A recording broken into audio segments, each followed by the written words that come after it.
ایک American scientist اسی دور میں گزرے ہیں، بہت بڑے بایو کیمسٹری کے دنیا کے بڑے سائنسدانوں میں ایک رہے۔ آج مجھے اس وقت اتفاق سے ان کا واقعہ یاد آ گیا۔ بہت عرصہ پہلے لکھنؤ میں جو سینٹرل ڈرگ ریسرچ انسٹیٹیوٹ ہے CDRI، اس کی ایک انٹرنیشنل سائنٹیفک کانفرنس ہوئی تھی، اس میں وہ آئے تھے۔ وہاں انہوں نے آپ جیسے مسلم ریسرچ اسکالرس جو اس ریسرچ انسٹیٹیوٹ میں تھے، ان سے انہوں نے کہا کہ میں اسلام کے بارے میں کچھ جانکاری حاصل کرنا چاہتا ہوں، آپ مجھے ان لوگوں سے انہوں نے کہا کہ کسی مسلم اسکالر سے ملوائیں۔ تو شہر میں بڑے بڑے اور علماء موجود تھے، لیکن اتفاق سے وہ لوگ جو تھے ریسرچ اسٹوڈنٹس اور اسکالرس، وہ مجھ سے زیادہ واقف تھے، بے تکلف تھے، آسانی سے وہ مجھ سے مل سکتے تھے، ملا سکتے تھے۔ تو انہوں نے تذکرہ کیا مجھ سے کہ پروفیسر جو ملنا چاہتے ہیں۔ میں نے کہا بہت خوشی کی بات ہے۔ وقت مقرر ہوا اور وہ آ گئے۔ لیکن جب وہ آئے، میں تو ذہنی طور پر یہ سوچ کر ان کا استقبال کر رہا تھا، ایک سائنٹسٹ سے میری ملاقات ہوگی تو میں سائنس کے راستے سے کچھ ان سے اسلام کے بارے میں کچھ باتیں شیئر کروں گا۔ لیکن جب وہ آئے تو وہ گیروے لباس میں تھے، سر مڑا ہوا تھا، اور سائیں بابا بنگلور والے، وہ تو دوسرے جہان میں منتقل ہو گئے، اس وقت وہ زندہ تھے، ان کا ایک کیا کہنا چاہیے، وہ تصویر لٹکائے ہوئے تھے۔ تو پھر میں نے ان سے جب تعارف حاصل کیا تو انہوں نے کہا کہ میں اصل میں 4 مہینے ویدانت کا فلسفہ وہاں پر رہ کر میں نے سیکھا ہے اور میں بہت متاثر ہوں، تو میں نے اس کو اڈاپٹ کر لیا ہے۔ لیکن میں ساتھ ساتھ دوسرے مذاہب کا مطالعہ کر رہا ہوں، تو اسلام کے بارے میں بھی کچھ جاننا چاہتا ہوں۔ تو میں چونکہ اس ویدانت کے فلسفے سے واقف تھا، حسن اتفاق کہیے ایسو اتفاق کہ میں نے ویدانت کو خود پڑھا، ویداس پڑھے، اپنشد اور پران پڑھے، تو میں سمجھ گیا کہ یہ اس وقت کس وادی میں ہے، کس اسٹیج میں ہے۔ تو میں نے ان سے پوچھا کہ جو کچھ بھی آپ نے سیکھا ہے اس کا پلیز چند سینٹنس میں ذرا سمرائز کیجیے، خلاصہ بیان کیجیے۔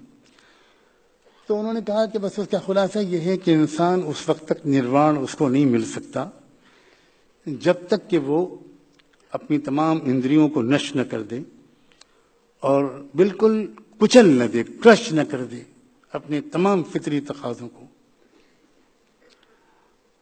یہ صحیح ترجمانی کی انہوں نے، جہاں تک میری بہت محدود معلومات کا تعلق ہے۔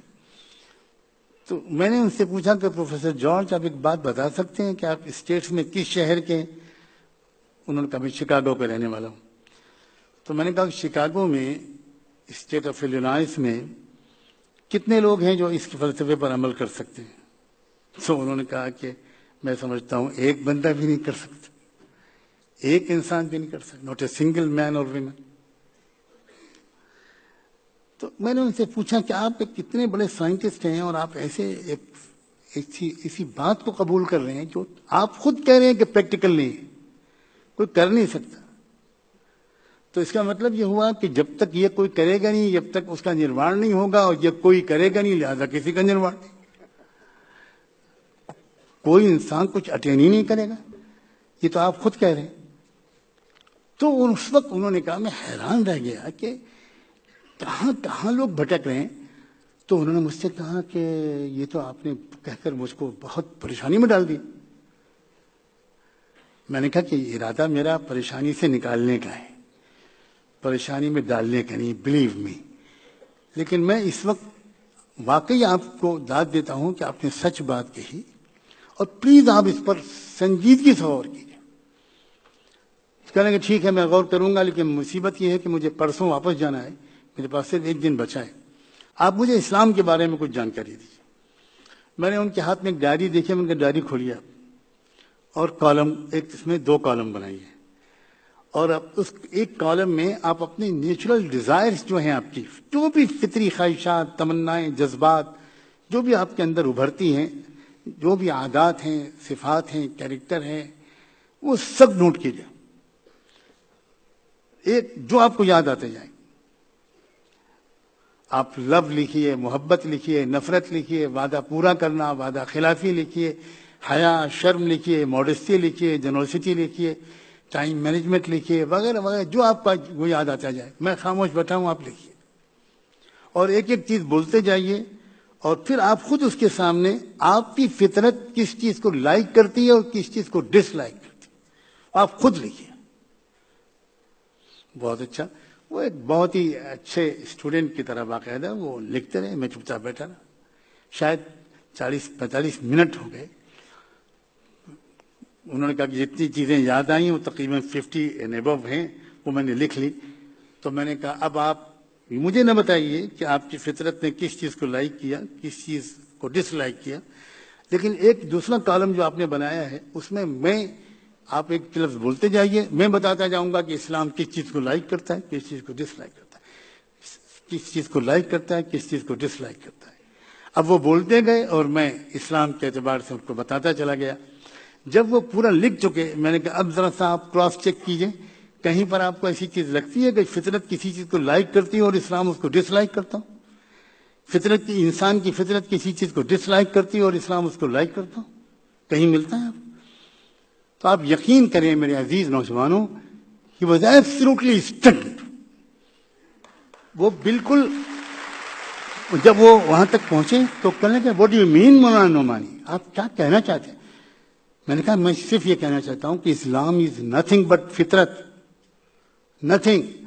اندر کی ایک انسان کی آواز ہے, یہ تو اس مالک کا احسان ہے کہ اس نے ہم کو ہیڈ ایک سے بچا لیا, ہمارا ٹائم بچا لیا.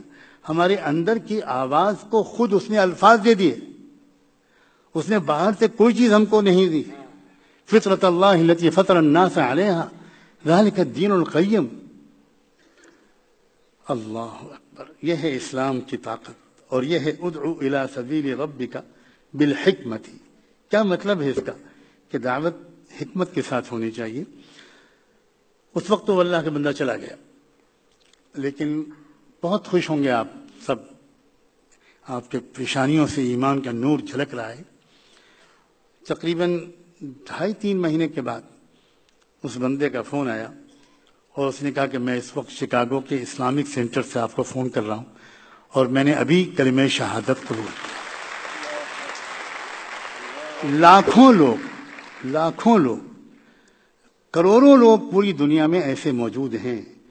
کوئی سماج اچھے انسانوں سے اور سچائی کے پیاس سے خالی نہیں ہے. ہم ہی سو گئے داستاں کہتے کہتے, ہم ہی نے اصل میں مارکیٹنگ کرنی چھوڑ دی, ہم ہی نے لوگوں سے محبت کرنا چھوڑ دیا, ہم ہی نے لوگوں پر ترچھی نگاہیں ڈالنی شروع کی, کیونکہ ہم نے مزاج دعوت, مزاج نبوت, اپنا قومی فریضہ, اپنا اصل وہ کام, اپنا وہ مشن وہ چھوڑ دیا.